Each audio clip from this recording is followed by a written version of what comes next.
All right. So before we get started, by the way, we want to play a clip from episode 1, which seems like 7 lifetimes ago. Well, here it is. Paige, play it. I don't even know what this is about. You got some famous friends. You're not going to call anyone out right now? No way. No, but Gabe, you'll like this. Do you have a Bob Ley one from June? Yeah. That's a good one. That's a good one. Let's get Bob Ley on the show. Well, we have to get Bob Ley on the show. Okay, yeah. Bob, if you're listening. Bob. Oh, he's not listening, but I'll text him. Bob, we're going to be sending you this. Here's the offer, Bob. Bob, I think I managed to read some of those headlines admirably. It set up the conversation well, but you would never have butchered Christian Pulisic's name. No, like God, I he's did. soccer guru. Oh, So no. I'll sit this one out. The B block, if any show Bob Ley wants, is his. Yes. And we'll just get the heck out of the way, and he can tell you all the things you missed. I won't even, I'm just going to sit here while I could listen to Bob Ley just read dub lists. Thank God. With that. We're just actively trying to give this podcast to Bob. Yeah. This is going to be the first time somebody just gives their podcast away on the first episode to Bob Ley. What did I miss with Michelle Beadle? Bye, Bob Ley. Ley. You missed that I gave it back and I gave it to Bob Ley. So there you go. That is finally 74 episodes later. Bob Ley is here, ladies and gentlemen. Bob Ley is here. Yay! And we get to talk about happy things. We get to talk about World Cup. Okay, so there's I'm going to bug you for all of this because I now have decided I'm going to be the person who puts money on events way before they've started. So I'm going to want some hints and tips on that. But let's just start with US because I think one day before I die, I want to know that the US has really shown up in the World Cup and made the world take notice. Is 2022 the year? Well, what do you mean take notice? I mean, this event started in 1930, and only 8 nations have ever won it. It's a more exclusive club than owning an NFL team, or being in the College of Cardinals. It's with greater responsibilities, one might add. So, in 2002, the United States, getting through to that round with the epic victory over Mexico. So, if people forget, early on in the World Cup, we finished, well up, I think, 3rd. So much, a lot of great footballing countries have shown up at the World Cup and gone flat, never gotten out of their group, never even qualified. England didn't qualify for the 94 Cup here in the States. So, yeah, the pool of players is deeper now than it's ever been. It's the choices, that the U.S. have at all their positions has never been, a greater array. There's never been more promise. But the way you qualify is never a window onto the way you play at a World Cup. Right. Could it? Sure, it can happen this year. It's a matter of finding your mojo, avoiding key injuries, and games turn on just the smallest of margins. It certainly could happen, and we're at a place as a footballing nation that I never thought we'd be at this point because of when you talk about you look down the roster of players and the European clubs at which they're playing, and my God, not when I was just starting out, and when I was knee deep in this game when we were doing our World Cups in 2006 and 2010, 2014, these were pipe dreams to have as many players playing at all these established European clubs. So yeah. It could well happen this year. So put a shekel or two down at kennymain.com. Yeah. No, I was looking. Okay, so yeah, you got your favorites. They're all there: Brazil, Argentina, France, Germany, England, Spain. I'm trying to figure out who is an outlier that may have a shot that no one's even considering right now.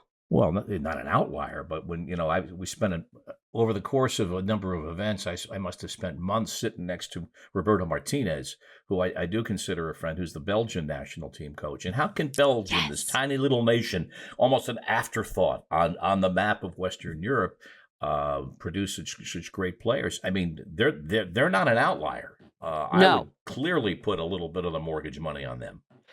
To me, what is it about World Cup? I think the last one was the one I really, and a lot of my friends too, we all sort of just, I don't know why it took so long, but watched everything, like watched every minute, went to the bars, did the whole, sat at home, had You people buried the over. lead there. That's why you went to the bars. I know. Well, but you know what's funny is though, we were in New York and like, even then some of the bars just, some really got it and they were all decked out and ready to go. And some had adopted countries as the faves, whatever. And some were just sort of like, what channel? And which blew my mind. Cause you know, as arrogant as we all are, once we discover something, we assume the whole world needs to know about it. We're event snobs. Yeah, we're event snobs, 100%. But Yeah. it is, there is nothing, I can say this without feeling like I'm hyperbole. I just feel there's nothing like it. It is the most exciting event that I have missed out on for 2/3 of my life, and I'm disappointed in myself for. Is there anything close to you that even remotely is as exciting as World Cup? You know, and the irony of it is what you talk about. And which particular cup were you just describing? The one, 14, 18? yeah, 18. Yeah, because I was in New York. Yep. In Russia. Okay. Yep. Yeah. But I mean, I've been at, it sounds like, you know, name drop. I've been at so many of them in person. I mean, we lived in France in 98, traveled the country. That was tremendous. I spent an aggregate of 3 months in South Africa, a number of trips to Brazil, the Women's World Cups, the European Championships. I mean, and when you're at the epicenter of it, you feel you're getting the excitement. You're reading the local papers. You're walking the streets. You're dining in the restaurants. You're talking to the fans, the cabbies, whatever. But you know, when the United States does well, for example, during the game after Landon's goal in 2010 at the death, Ian Dark, go USA!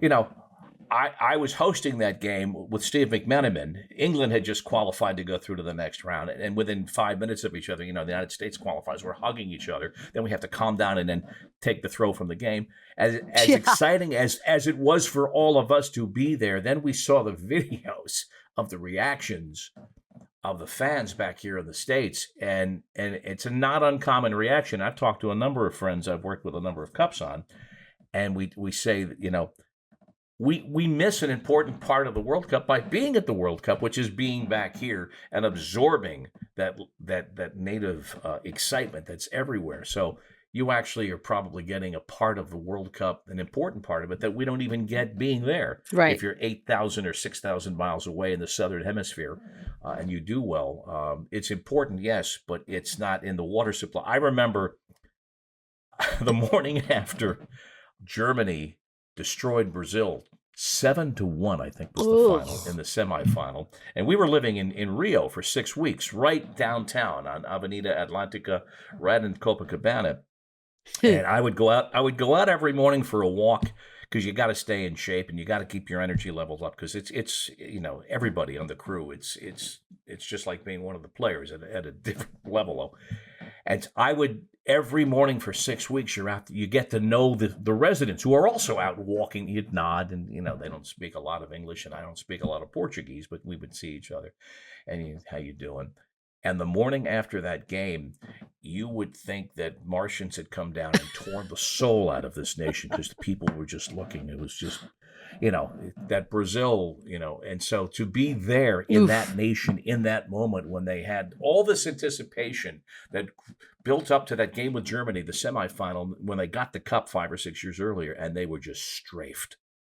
And it's such a human moment. I remember, I'll stop filibustering. No, I here love and it. Yield back the balance of my time. I love it, Madam Chairman. But like, we're sitting there watching that game, the Germany game with Brazil, you know, with a player from Germany's past and a player from Brazil's past, and they're reacting in such different ways, and it's just very human. And at the micro level, at the macro level, you see it all the time.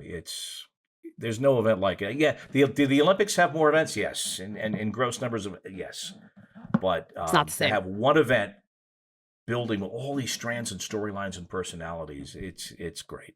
And it can legitimately change in a half second. And I think that's like, the Olympics don't have that kind of vibe. I mean, plus there's so many ways by which we judge Olympics, gold medals, country, you know, it doesn't matter. There's so many things happening. This is it. It's just one goal. You got to be the top dog at the end of it all. There's just nothing like it. Like, you have the best perspective of anyone I know for sort of the growth of soccer, specifically in this country? Because all I can really see is, okay, so yes, I'm in LA. I see, or I was in LA. I see LAFC taking off. I see more and more people talking about things in New York, people getting up early to go watch Premier League, what have you. But for you to sort of stand back and watch where we are now versus, say, even just 10 years ago, what does it look like?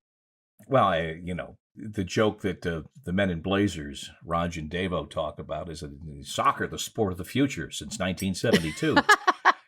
And I can remember those days. I mean, I did Cosmo's public address at Giant Stadium in 1979 when they were drawing 79,000 people. Wow. And they were scalping tickets.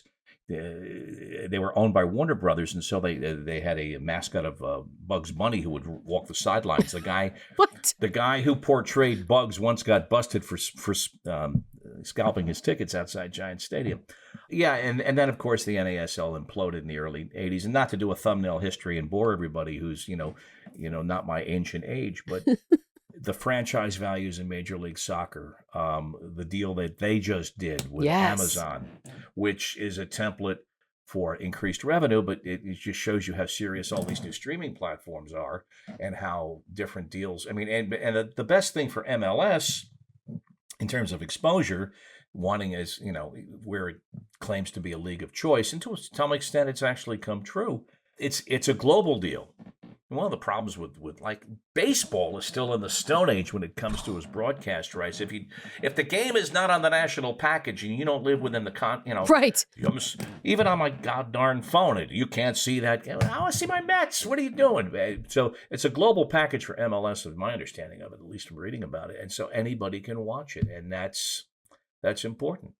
What is the ceiling for MLS, anyways? I mean, I know we're getting huge names that come over here sort of on the back ends of their careers. And I've seen that movie before because that movie was playing in the 70s. I mean, that's how Pelé ended up with Cosmos, and Beckenbauer was not quite at the same point in his career that Pelé was.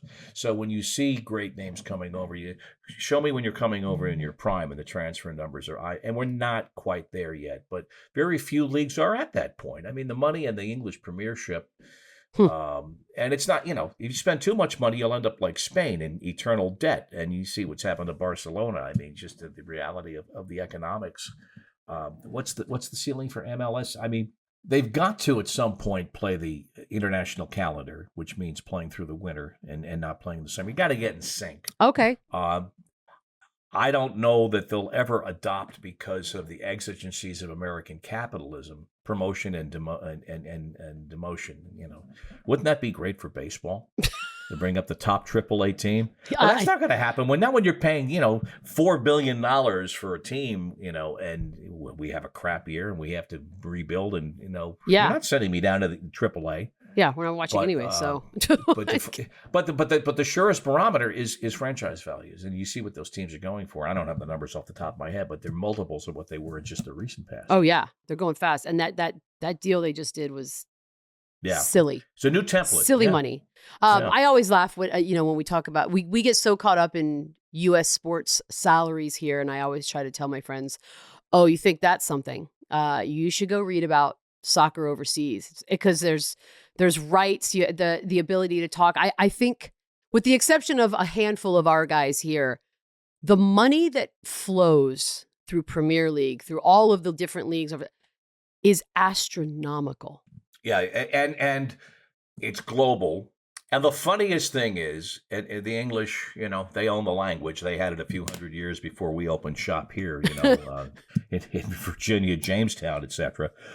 But you talk about so-and-so making so much in wages. You hear wages, you think of somebody, with an envelope, taking his pay envelope home and like pulling clocking in, like a couple of pound notes, a couple of crowns out of there. No, which is one of the reasons, Ted Lasso, among the many things that series captured, was really the sense of the cultural impact of soccer. But the money, just watch the message boards in an English league game. And, much of them are in Chinese, overseas spending, Singapore, whatever. You're talking to a global audience. You don't see that in baseball. No. And you don't see it in the NFL just yet. I mean, the NFL is trying to become more and more global out of necessity because they're maxing out, here in the States in some regards. Let me ask you about locations. We have the Live Tour, so this is obviously a very hot topic right now about origins, where money comes from, hypocrisy, what have you. So obviously the last World Cup having been in Russia, this one in Qatar. Actually, do you say Qatar or do you say Qatar? You know what? It's interesting you say that. I used to say Qatar, then I was told it was Qatar, and then my friends at Fox who are going over there, and some of them who have been there already say it's Qatar. So we're back. Okay, good. I'm sticking with it. And if you are a citizen of the nation, you are a Qatarese. Qatarese. But by the way, though, imagine if this World Cup were scheduled to be in Russia, what the scramble would be, and we would see what the moral empty gauge would hit on the gas tank for FIFA. But I mean, they would have had to have moved. They probably would have ended up moving into either the Germany or the United States, who are probably the two best equipped nations to throw a World Cup on 6 months' notice. I mean, can't we just, between the Olympics and the World Cup, can we just change the whole vibe? This one's tricky too. Like it puts sports fans, it puts me anyways, sort of in a quandary of, I'm obviously going to watch, but why? I know we're talking about sports washing these days and what countries are trying to do and change their image globally and what have you. But of all the beautiful places in the world that we don't have to have these sort of moral questions, we keep doing this. How do we get out of it? I know it's money. It's money. Well, and the Live Golf thing, I think, has unleashed a fury of convenient and easy outrage. Not that I disagree with it. Right. At all, and I'm paying $6 a gallon like everybody else is for gasoline. So I mean, I'm blessed to be in a position where it's and I don't drive to work every day. I just come downstairs to the den here. But it's really easy to be pissed off and angry about Live Golf and the Saudi. All I ask for is philosophical and ideological consistency. Apply it to China, right? Consistently, LeBron. Well, Daryl Morey tried. Well, no, but I'm serious. And I give points to Adam Silver. I mean, the very first response from the NBA went after the Daryl Morey tweet was not great, but they righted the ship and got it, and they've cost themselves some money. But there's been other reporting done. I mean, the Federer brothers at ESPN.com have shown, some of the things they've talked about with camps and knowledge of what the NBA is involved with. China has as many issues as any other country, and is the outrage tempered by the popularity of the sport and the dollars at stake? I mean, golf is golf. Right. Golf is golf. For those of you listening, I'm saying my hands are close together. Now I'm saying the NBA is the NBA. My hands are further apart. The lesson here is watch this podcast. Just don't listen to it. But, LeBron, I think, has a responsibility and an opportunity, more importantly.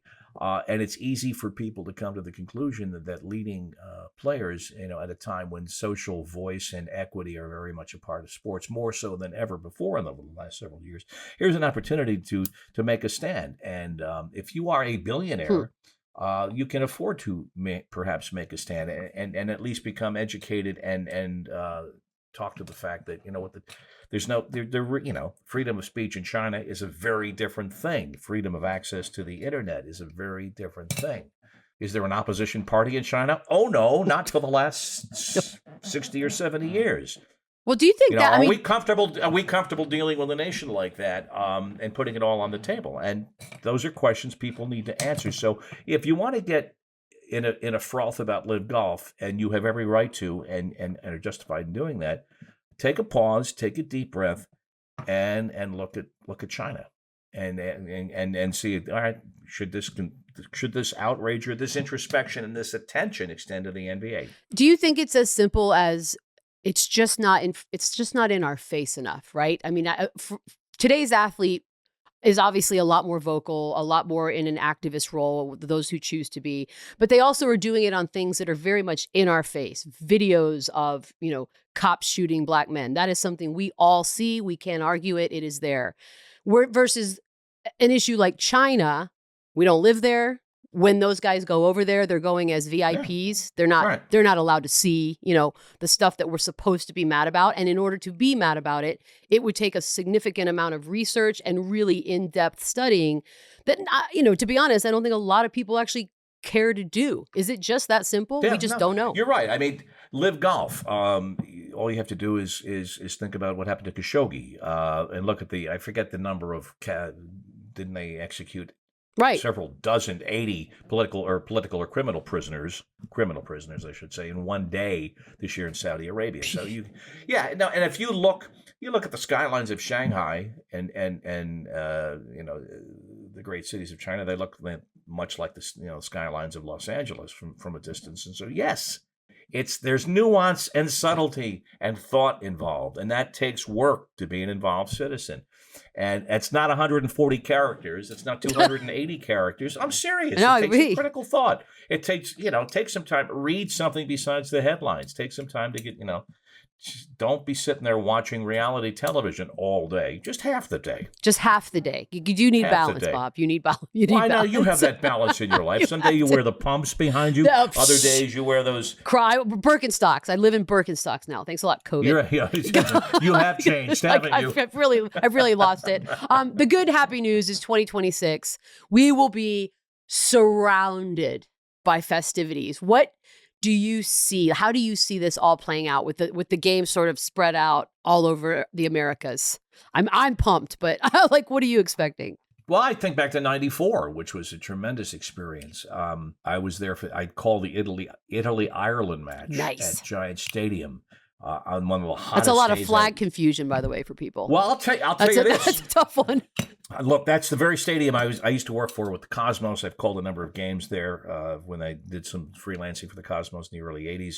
I grew up 10 miles from there in Bloomfield, right off Route 3. So, and on that day, it was the second day of the World Cup in 1994, which was the day after the slow white Bronco chase with Mr. Simpson. Ah, yes, I remember. We had Italy and we had Ireland. And, we show up like 3 hours early, a lot of security everywhere, helicopters, sniper teams on the roof and whatnot.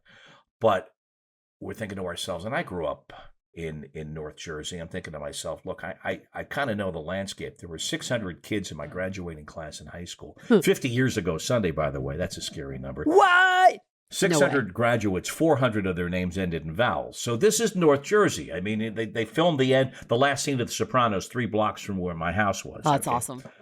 And all of a sudden, they open the gates, and you're watching people file in and the colors, and you realize 70% of this crowd was Irish. Wow. I mean, the Irish always travel well.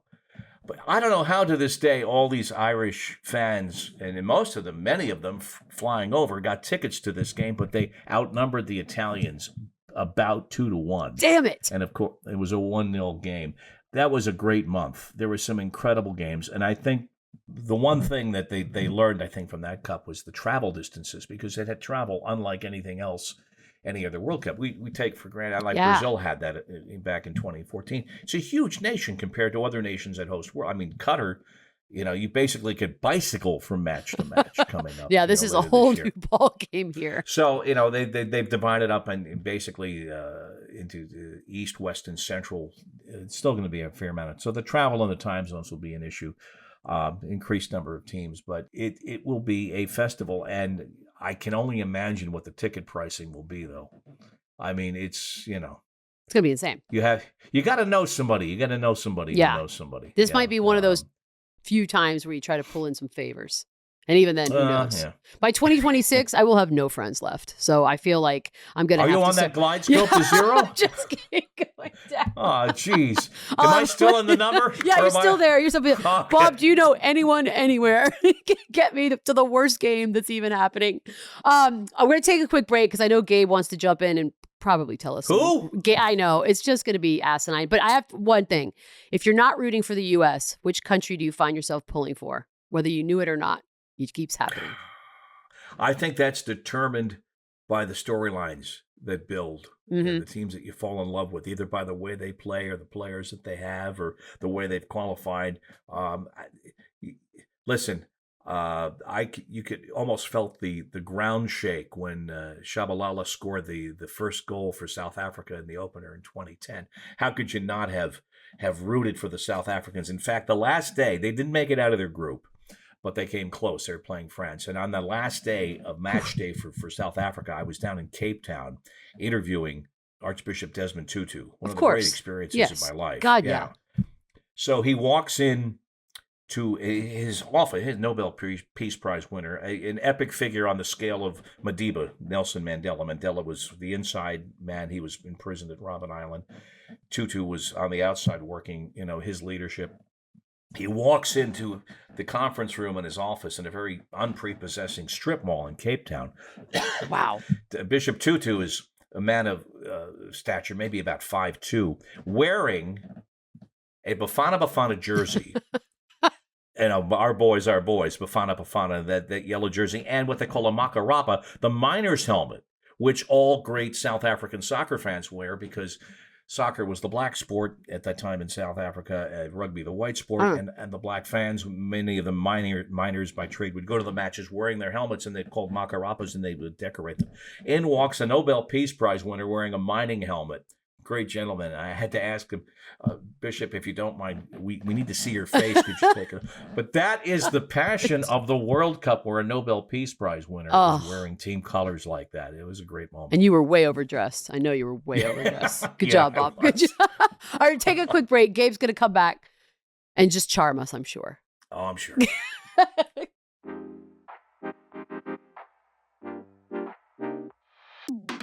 We are joined now by the lovely and talented Gabe, who has some words. Yeah, Gabe. Lovely and talented felt a little too sarcastic. Bob, I don't know if you agree. Who, me? At the beginning of the show, you heard a soundbite of us from episode 1. And Bob, that soundbite gave us the chance to get back connected after a little while, and it was delightful. Yeah. So thank you very much for being here. I normally am part of a segment we call What Did I Miss?, which are just some headlines that people which I miss all the time. Yeah, Beadle might have missed. So we're going to do that segment. But before we do, I just want to say one sincere thing, and this might tee up a story from Beadle. You remember when Jeremy Giambi had the walk-off grand slam about 20 years ago in the middle of a pouring rain night, and then everyone coined that the night he became a Yankee? Bob, I mean this truly.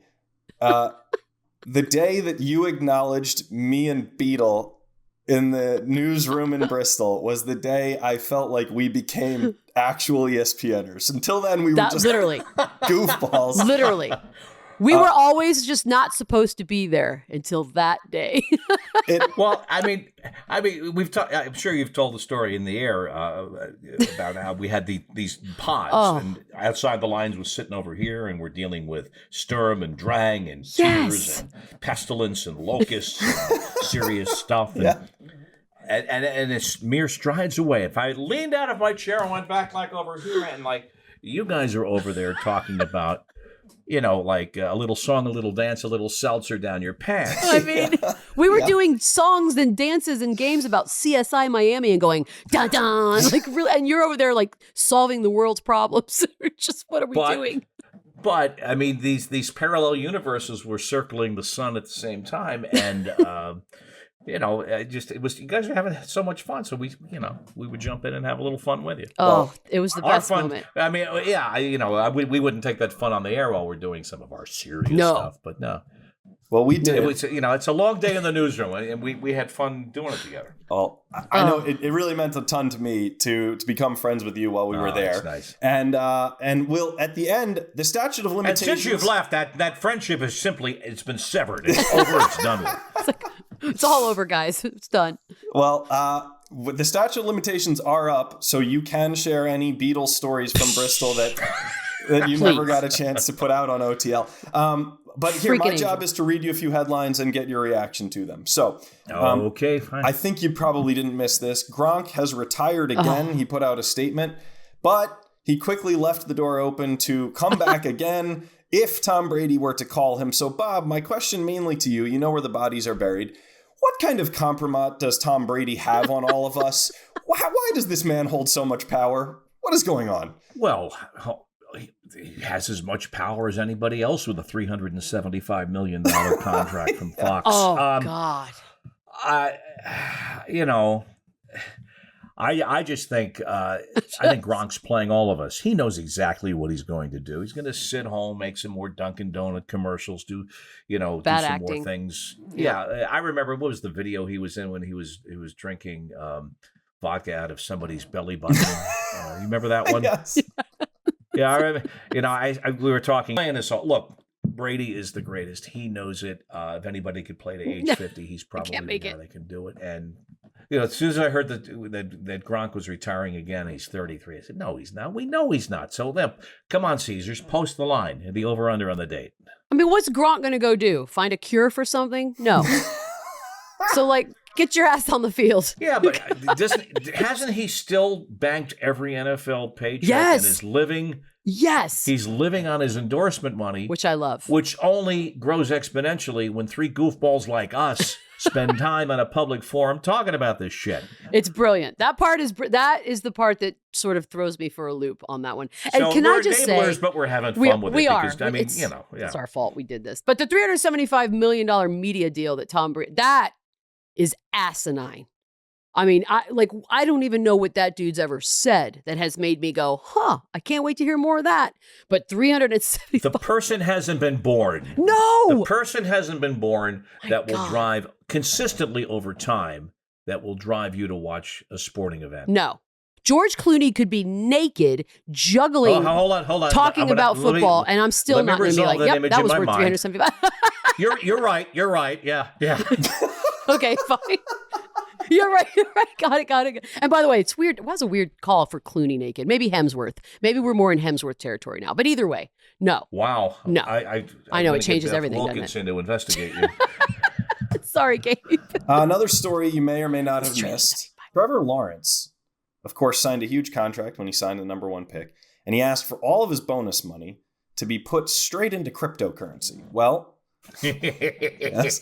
So Bob did not miss this. You want fries with that, Trevor? Hey, can I get some of them Monopoly bills too? While you're at it, throw those in there. So, by the way, it's 2 old people. If you're talking about crypto, you don't want this. You don't want this smoke. Bob, you've covered sports for a while. You've seen a lot of rookies come into the league and blow their fortune. Is this the silliest way anyone's ever done it? His crypto money is way down. Something like that. I still don't understand how crypto works. And maybe it's because I'm an old fart. But I mean, is it the dumbest way? No, I'm sure there are better ways to blow your money. Who was it? Tuck McGraw, who once said, "I'm going to spend 90% of my money on women and drinks and waste the other 10% of it." I think it was Tug. No, but it'll come back. I mean, I hope he's got seriously. Don't sell, people. It'll come back eventually. But when he's 67, when he's so wait, it went 24 million to 9 million. That's the story. Wow. I've tried to learn it. I try to understand it. I have a nephew who works in the financial field who made some early money on it. Not a lot, but I did well percentage wise. But to make it the centerpiece of your portfolio, I don't know. Maybe it works, maybe it doesn't. But what's coming back? Yeah. Good God, I that is. Again, I'm with Bob. Look, if Bob Ley is comfortable saying whatever, we don't know, then I'm good because I really don't understand it. It's everywhere. All right, I've got another idea for you, and then Bob, we're going to need you to help settle some debates on this show in a quick hitter round. But last story here. Tommy Vitor, well-known political analyst, worked for the Obama administration. We may or may not agree with him on everything, but here's an interesting idea I want your take on. He says, for the good of the country and everyone sick of losing to him, Steve Kerr needs to retire and run for office. You can take either side of that. Curious for your response. Steve is far too smart to be goaded into something like that. I think, and as successful as he is, I don't think he has gotten his due.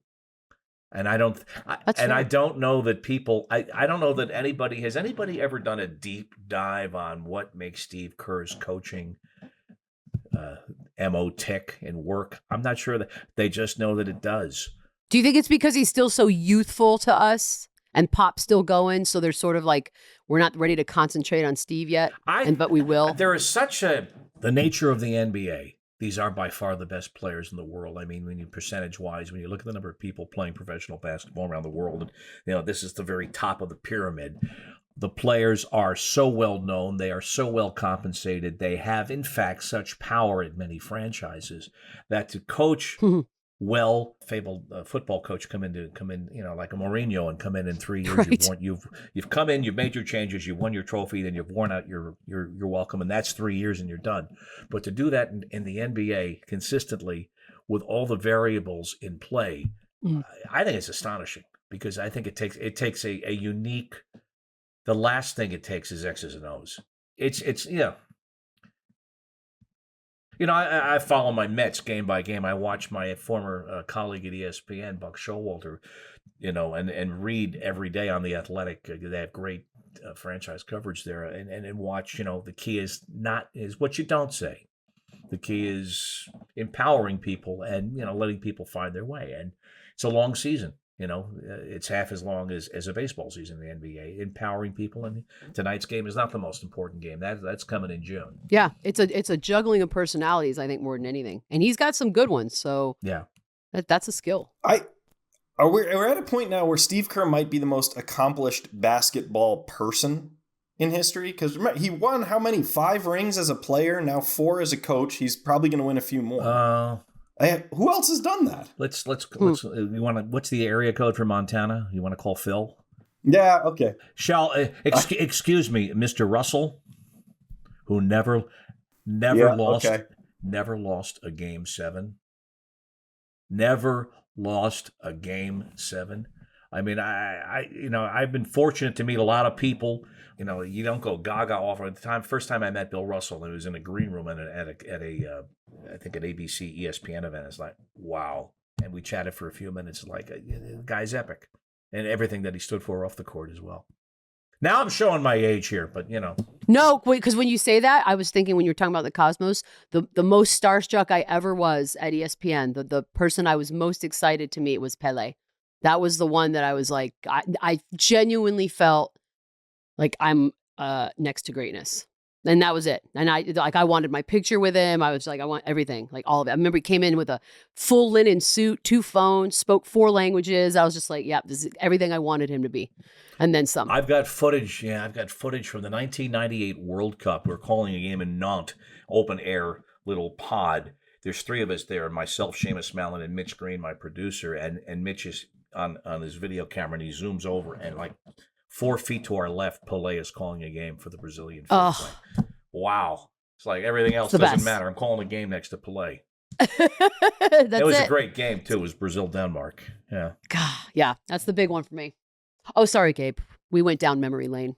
No, so Bob, anything you say, Beadle will surely accept as fact, right? So I would like to have you help us settle a few running debates on this show. We can go through these quickly or take our time if you need. No. I'm going to be happy to rule with a firm but fair hand. Good. We've had a whole episode dedicated to Super Bowl halftime shows. So I'd like you to help us determine. Up with people, baby. No, not an option.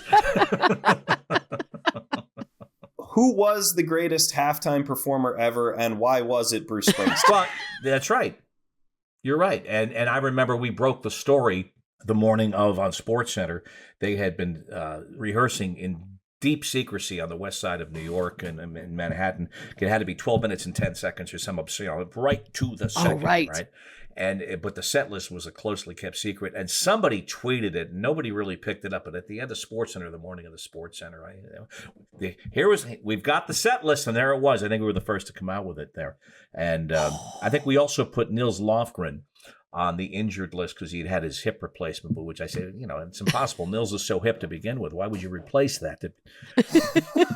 But yeah, it was Bruce with everything. I mean, yes. 1A Prince. And I'm not here's a shocking statement that may cause you to fall out of your chairs in disbelief. I'm not a hip hop fan, but I thought what they did this year was so well produced. I watched it. I did enjoy it. I just from the technical aspect, and it was mesmerizing. The performers were into it. It was so danceable that the guests I had at my house thought I'd lost my mind. But how could you not get up and dance to that? It was perfect. No, but I'm with you. By the way, if you've watched the J-Lo documentary, and I suggest you don't, she does reference the fact that she actually wanted Bruce Springsteen to jump in during the Shakira J-Lo halftime to do Born in the USA. And I was like, nah, that ain't happening. That is not happening. I don't know why people are so down on Up With People. She back just in the wanted 60s. people distracted from Shakira. She seemed to have a problem with sharing the stage with Shakira. God, I remember that like it was, that whole, yep. I had a tape. All right, this one was a bit more contentious, Bob. Who are better athletes, F1 drivers or professional golfers? Well, at last report, don't know that any professional golfers have been pulled out of the tangled, firing leftover mass of their golf cart. You're basically a jet pilot. Thank you. Oh, Thank you.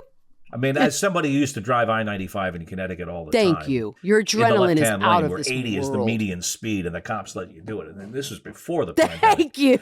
And by the driving's gone to hell in this country since the pandemic. But no, it's F1 driving. Plus, it's the best itinerary in sports. Yeah, it has. Yeah, Thank you. You're not going into any second-class cities. My God, it's not even close. It's the sexiest schedule. No, we're not going to Schenectady for this bad boy. All right, like that's it. Schenectady taking I don't a know. nap. I don't know why. I'm sorry, Schenectady, and all of you fine folks. Well, that live you there. think it's golfers? Listen, I have to accept Yes. your judgment as well, Bob. I disagree, but now we know the truth. Yeah, he's an ass. I do. There's just no way it's golfers. Have you looked at them? You just like to point out one or two guys who aren't in Well, shape. The rest point of out them one are- or two in are very F1 fit. that aren't. Good luck. No, they are in good shape. All right, next one. This one a little harder to This prove. one's science. This is where it's going to get weird, Bob. You might start to look at your watch and say, I do have important things to do. Here goes. Does the world have more eyes or legs? What I want to know is the backstory of this question. Where the hell did it gestate? In what ill-formed nodule of your brain did this become something you felt the need to utter? Does the world have No, more... this is from the Untouched on Reddit. Somehow, these questions get to us, and I don't know how or why. It's probably Paige. I'm feeling the world has more eyes because we need to if we can't get to places, we can appreciate them from a distance. We can read books. We can't even if we can't get to the library, we can at least go online. So I'm going to vote for eyes. The beauty of what we can appreciate in a small art museum like Lingerie, where you can go see Monet's Good luck, Gabe. 4 different murals. Good luck with that one. I just fish, but okay. Too many fish. That's all eyes. Wheels or This doors? More. The By the way, world don't have more the wheels doors or thing. doors? Taking a turn. Bob, this is the kind of stuff we normally cover here. I would say wheels. Having traveled a fair bit around the world, you've never lived till you've been in a. I remember being in Ho Chi Minh City, former Saigon, where everybody has a Oh yeah. moped or driving in the back of our van and watching the traffic play out behind us. And when you would have to cross, you would just step out with all blind faith that they would miss you into the crosswalk. Seriously, it's the only way to cross the street there. And you learn very quickly, you don't stop. To stop is to die. Keep moving and they will. But just the numbers of things. I got to imagine that, you go home to your home and you get, say, 3 or 4 doors. But what if there are 5 people living there and they each got a moped or something or a motorcycle? So that's 10 wheels and 4 doors. Extrapolate that across a continent or two. I put it to you, Gabe. I'm not going to sit there and have you badmouth the United States of America. That's your clip. That's your clip, Jerome. Gentlemen? Wheels. Absolutely. Pre-law, pre-medicine, what's the difference? Thank you. And thank you for the Animal House reference that I grabbed. Our last question that has come up that really has no answer. No, yeah, this is real. This is a real answer. Everything has an answer. It's whether you accept it or not. Would you rather eat whatever you want, but have perfect nutrition, or require only 1 hour of sleep, but feel fully rested? Option 1. Are you insane? No, because those meals will be accompanied by the proper wine and good company. But they are They can anyways. extend for hours, and yet you don't have to worry about gout or diabetes or putting on weight or all the other shit you got to deal with at an advanced age. Okay, let me ask you. Are you limiting your consumption now? Like, are you not eating or drinking things that you want to be eating and drinking? I try to exercise some moderation because, it's tougher to take it off the older you get, and you also want to keep an eye on what's going into your body. But yeah, and when you don't work for a living, and the case could be made that you don't, that it's fun. It's fun that you can sleep whenever you want, and I can damn well guarantee you when you don't have to work every day. I think this is a question that if you're an insomniac or tend to lean more that this question for me was an easy no-brainer. 1 hour of sleep allowing me to feel like a human is just so much more tempting. So you would make use of those additional 5 to 7 hours a day doing what? Eating? I don't know, just not. Yeah, well, yeah, that's the thing. I'm not limiting myself now. Shoe shopping? No, God, no. This is it. I haven't bought a pair of shoes in 3 years. F these things. I'm over it. One day I'll figure out how to sell them. But it's the idea that I could just close my eyes for an hour and feel as good as someone who slept 8. My goodness. Well, tempting. You'll discover as you get older and older the joys, and you'll be able to live with the shame of taking an afternoon nap. Oh, I can't wait for naps. And I will tell you that, especially when you got grandkids. Oh, that's true. Yeah. It's a great point. See, I didn't think about that actually. Yeah, I see. No. Everyone picked the food. You're actually in the majority on that one. I was very much in the minority. Not me. I'm with the sleep, and for the reason Bob just said, twins plus a third. If I could get by with 1 hour and feel good, I'd take that every day of the week. And, it ain't easy. But sleep's important. There's no doubt about it. But the chance to, as I said, the company that goes with the food, that's important too. Yeah, yeah, without a doubt. Yeah, I agree with that. All the best. All the best. Do you have any serious questions? No, all right. No, I just want to say to both of you that it was a real treat listening to you guys talk seriously about some stuff and see you reconnect. And Bob, I'm so glad that this show actually put us all back in touch on text and we can all hang again. It's really cool. Yeah, it only took what, 5 years, 6 years to episode. Now 75 episodes. Nah, it's been fun. And yeah, that's it. That's it. I'll think often fondly of the time that we would work in close proximity and we'd talk about stuff and have all sorts of neat fun. And I think I sent you that picture, you and I with our teacups. We were at the Paley Center. It was they were celebrating, I think, Sports Center's 30th or 35th anniversary. You remember that day? And they held us in this green room when we had these teacups and whatnot. And Michelle and I had our pinkies in the air. We were, first of all, we're fancy. Refined. A lot of people don't know that about refined. us. Very, very classy bitches is what a lot of people like to call us. Okay, you said it. By the way, I know.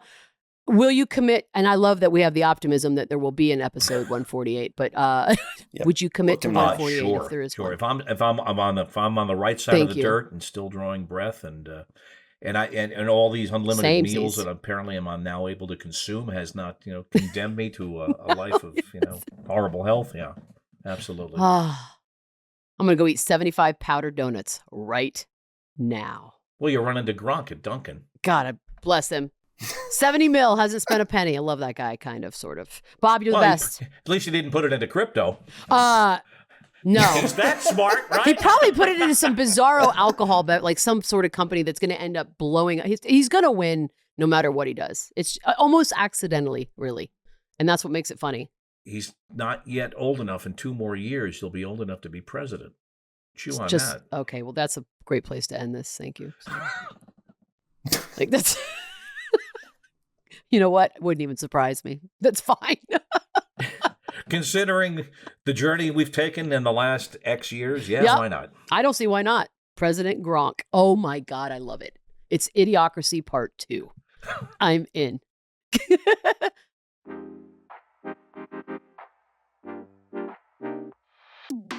Well, Gabe, it did take us a while to finally get Bob Ley on, but he's one of the smartest people who you know what it is about Bob? He's smart, but he's the kind of smart that you want to be around, not the kind that's like, okay, we get it, you're smart. Like, I love being around and hearing stories. And I could listen all day, quite frankly. Well, I got to tell you, when you catch a reference, the feeling of pride, it's like, but then you have to think about, oh shit, that means I missed like 4. Yo, for sure. For sure. 1 out of 5, and he's just that much faster. He's the best.